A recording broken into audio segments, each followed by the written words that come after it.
I live near Atlanta, and we recently suffered through what could be called a false spring.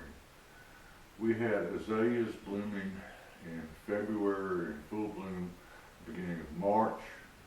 I have a lot of Japanese maples, some of them established, some of them plants that I've just started growing, and some of the maples were in full leaf, and some of them were putting out new growth. And I was looking at the weather, and it predicted a hard freeze where it was going to go down to 25 for about 7 hours. And I realized that some of these plants would be burned if I didn't do something to protect them. Now, normally the way you protect plants is you go out and throw a bunch of bed sheets around them and try to cover them so that the temperature from the ground will keep them warm during the freeze. But some of these plants are more established. Some of them, they're actually trees.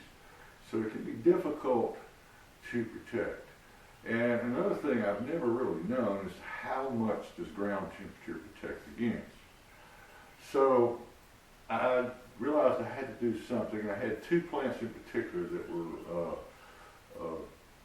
rather delicate. They were putting out new growth actually, along with fully leafed out. And I was pretty sure that they would possibly be killed. So in the past I had used various techniques like putting sheets and drop cloths and maybe putting an incandescent light in, surrounded by brick or something so that, to protect the, from getting, too much heat on the plant itself. So I thought I'd try a couple different things and record the temperature and see what worked best. One thing I came across is called heat trace tape. It keeps pipes from freezing.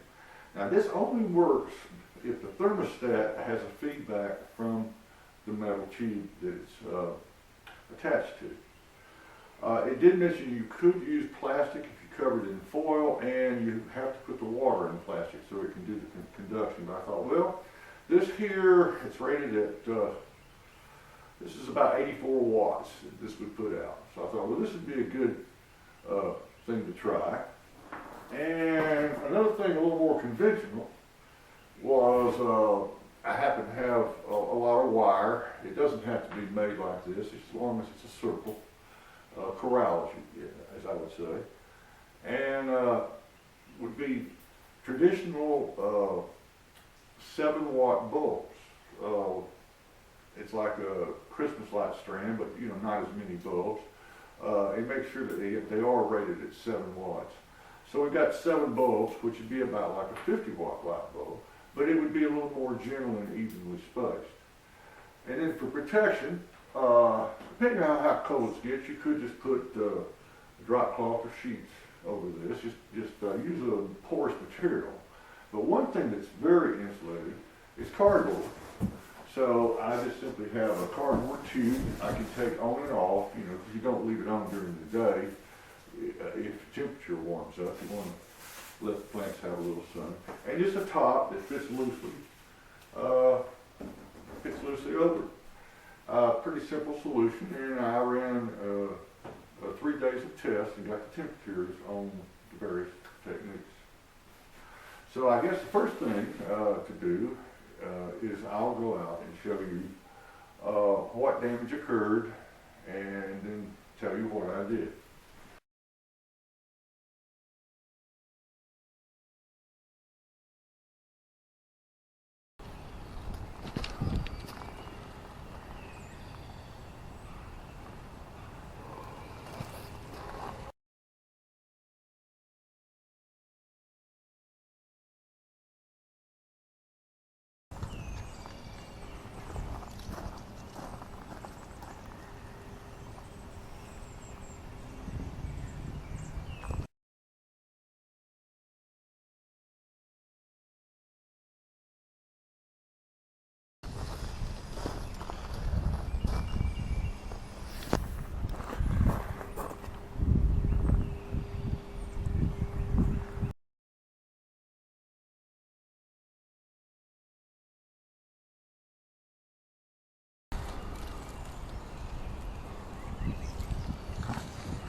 Okay, here we have the temperature graphs for the 3 days that I captured. On the first day, I simply used the copper tube with the heat trace. And it comes on somewhere around 40 degrees. It's kind of hard to see, but you can see this here is just the passive until it kicks on. You can see when it got the coldest, around 27. It's a little bit wider there, so it maintained a rather even and pretty nice temperature. The second day was a little bit different. It got down for below freezing for well over 8 hours and got down to 25. So I used the incandescent bulbs. It was considerable difference. It put out a lot more heat, and it started out so it could actually store the heat as things moved along. I think that is clear with the lowest temperature point here. By the time it got there, it's also the widest point.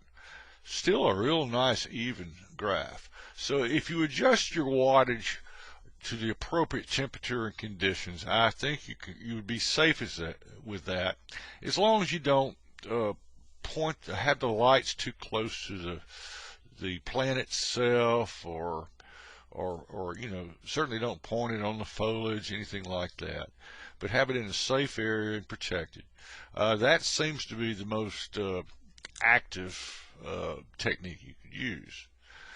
Now for the third day it was mostly over, but I just wanted to see, looking at the passive ground temperature against the inside temperature, and got a pretty good graph of about how much that can do. Now it did not get as cold. They were saying it was going to get down to freezing, but it did not. But you get a pretty good idea. And right about here, I decided it was getting late. Just for safety, I turned the copper on. And as you can see, it's right around 41 or so, so it did kick on. And you can get a nice little graph there showing that the effect that it did do. So you can look at it like, well, you could use, there are various types of heat trace. You don't have to use, with a metal as far as the feedback. They use a different principle. So you could look into that. I did not have time to look into the other ideas. But be aware that if you're going to use the thermostat trace, it's going to come on usually close to freezing. Most of them are made for that. And if you use the lights, then you need to be aware, don't overdo the wattage. I don't think that would be possible in freezing conditions, but you'll have to turn it on and off. You wouldn't want to leave it on during the day when the sun came out and everything covered up. So you're going to, this would be no real maintenance, and this one would be a little more caution using the incandescent. But otherwise, I got some pretty nice graphs. I just used my weather station and put the what is normally the inside monitor in a Ziploc bag and stuck it in there with the plant. So some pretty good data. So what did I learn from this?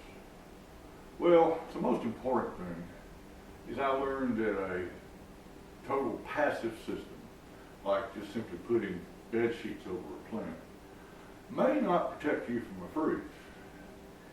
It's only good for 4 to 6 degrees when it's going down to 25.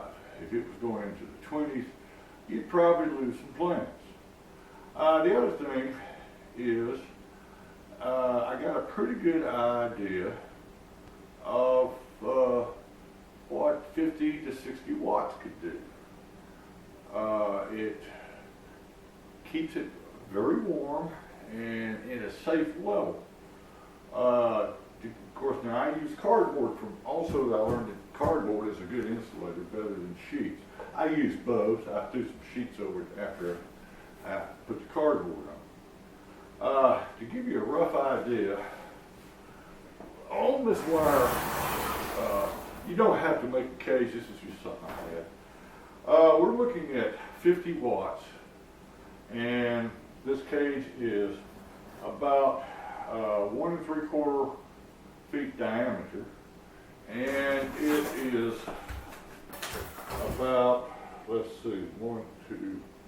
4 feet tall.